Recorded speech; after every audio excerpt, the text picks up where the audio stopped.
South Korea's total fertility rate has fallen from 1.08 children per woman in 2018 to just 0.72 in 2023, the lowest in the world.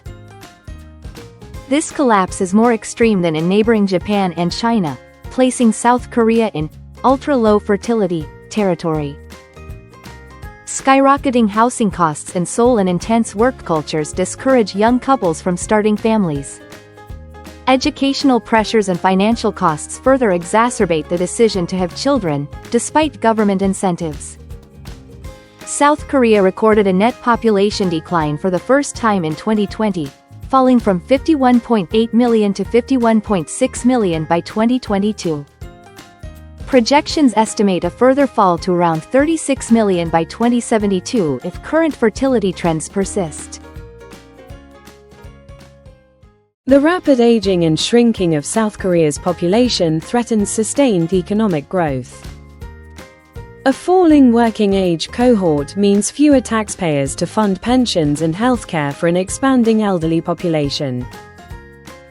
By 2040, the working age population could shrink by 20%, risking a GDP decline. Social welfare programs face mounting strain as the ratio of retirees to workers rises. Rural areas will see sharper population losses, undermining local economies and public services. In urban centers, housing surpluses may emerge, once a crisis of supply, now a problem of demand.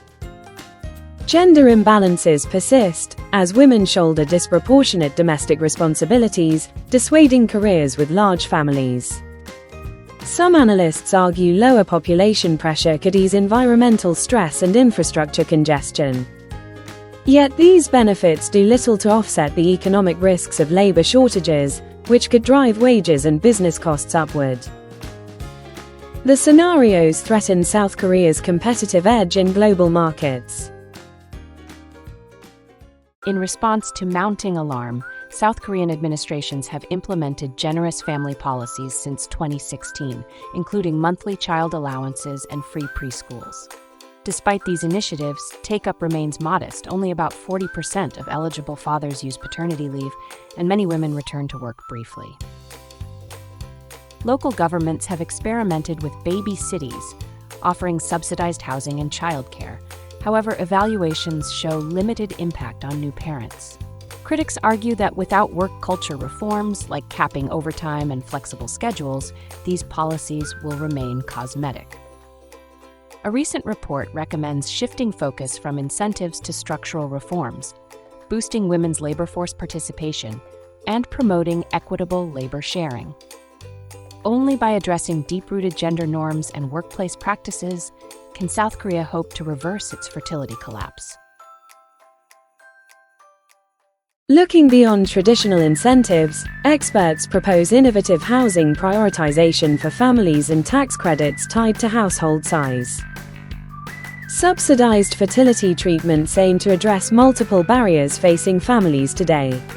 Tech sector startups explore femtech solutions, creating apps to streamline childcare scheduling and support new parents. Community-driven models like co-housing and shared childcare cooperatives enhance social support networks for young parents. Government-backed pilot programs are testing family hubs to integrate child and elder care, aiding the sandwich generation. Ultimately, success may hinge on transforming social norms and celebrating men's involvement in domestic life.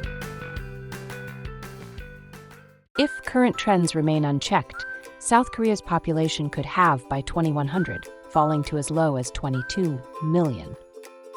Such a dramatic shift would upend politics, economics, and social cohesion.